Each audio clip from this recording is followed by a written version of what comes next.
Good morning, students. I hope you all are well. I wish that you keep on studying also. Students, firstly, I want to discuss something about that the assignments or the presentation that you have mailed me earlier. So, some students they have. I just want to mention that though it's good, you have wrote good things in those assignments or the presentations or PPTs, but some of the students just write uh, means which is not relevant to that part of the question.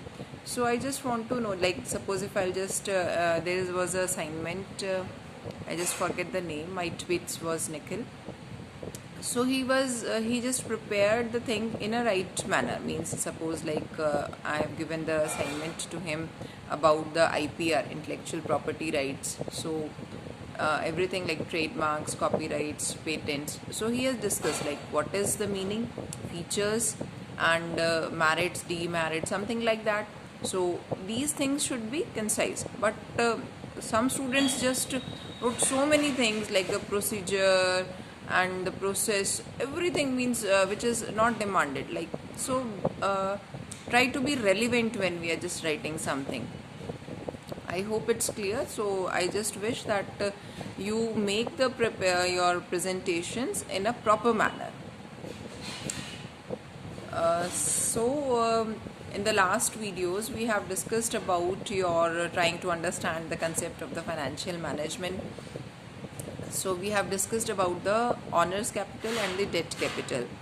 So it was clear from the previous videos, debt and the equity capital. And students, be sure whenever these kinds of things are there, like there is a honors, debt, equity, preference, borrower. So be prepared with the your difference question, means every time we must have a differentiation between these kinds of things. So be prepared with the question, that whatever the question, like what is the difference between debt and equity, what is the difference between honors and the debt, what is the difference between equity and the preference. So just prepare these kinds of questions from the examination point of view. So just moving ahead with the next topic, that is called your commercial banks. Commercial banks means that we are trying to raise the funds from the banks, and they are generally for the meeting the demands of the organization, generally for the short term and the medium term requirements. Means if I just want a finance, like there is a day to day requirement, means in every day we need a finance to moving our business operations. For that we need a working capital. Working capital, you know that the capital which is required for meeting out the day to day requirements, like paying off the wages, paying off your rent, salary. So that will become under your routine expenses, lighting, factory rent, everything that will become under your working capital. So that short-term financing is done by way of number of ways, like overdraft facilities there, cash credits is there, discounting of bills are there, loans are there. So these are the things that we can easily just raising our funds from these kinds of you can say that from these ways. So this is just for the short period, like it's just a 1 year. You just get the finance from these kinds of commercial banks for the short time period, like 1 year. And I've told you that's for the requirement, working capital requirement, for meeting out these kinds of requirement. So we will just raise the funds from the commercial banks, and banks just also grant us, or you just they will extend their facilities for meeting out your long term requirements of the finance. Means if we need a finance for purchasing the fixed assets, for purchasing the machinery, for expanding our business, so we will just moving toward the financial institutions. And other terms of loans are there, means when we just go for like for the banks, so it doesn't mean that banks are not providing for the long term finance. Means when we just moving with the loans, so that will become under your like banks facilities. For you can say that for the longer time of period we just get a facility from the banks as a loans, and for the short time You just for the like a bank overdraft, discounting of bills, cash credits, that kind of things can be like that. So that come under your commercial banks. Now just moving ahead with the, you can say that the merits of the bank of finance, means what will be the benefits if I just getting some finance from these kinds of commercial banks. So first one is it is economical in nature, means short term credit from the banks is generally cheaper as compared to the other sources of your short term finance. Next one is flexibility. They will just maintain a flexibility for the need of the finance, means there are different kinds of schemes are there from these kinds of commercial banks. So we just find like there is a, it means there is a maintenance of the flexibility because of the different schemes are available.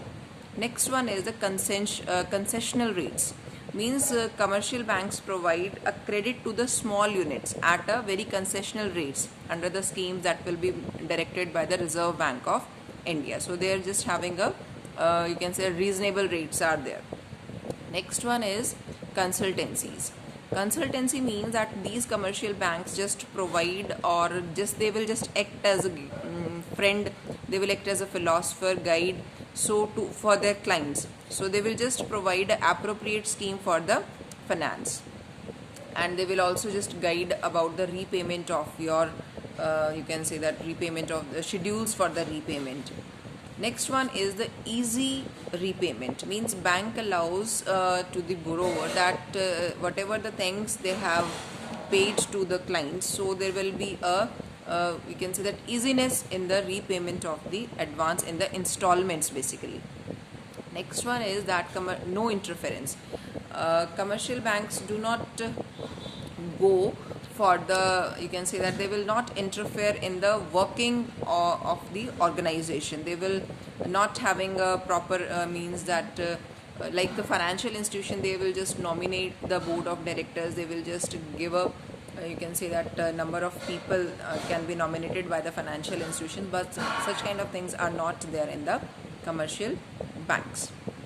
So these are the different kinds of merits or the benefits of the commercial banks. Moving with the next thing, that what are the demerits of the commercial banks. So demerits like that, what are the shortcomings, you can say that limitations for the commercial banks. So first one, it can be like that it is for the short period, means a credit from the bank is available only for the short period, means whatever the things we have discussed, means whatever the funds we have borrowed from these kinds of banks, so it is not for the long term. It's I've already told you that commercial banks provide the funds for the short time period. Next one is it's a lengthy procedure, means it's not while we are discussing, so we just find that it's very easy to go to the bank and just raising the funds from these kinds of banks, but it's not easy.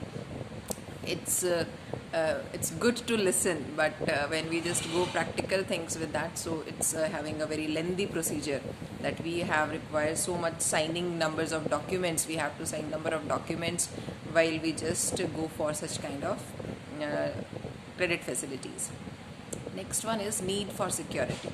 Commercial banks grant, you can say that rarely grant unsecured credit to the business. They will just having a proper arrangement. They just need a proper arrangement of the tangible assets, and that may be a problem for the company, like the borrowing unit, whosoever is borrowing.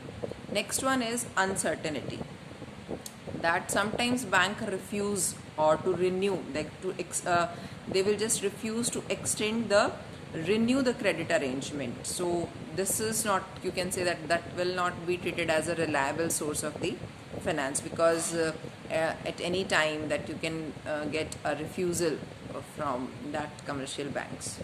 Next one is the burden of the interest.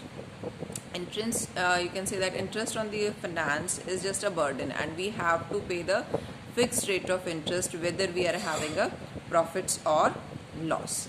So this is about your commercial banks. I hope it is clear.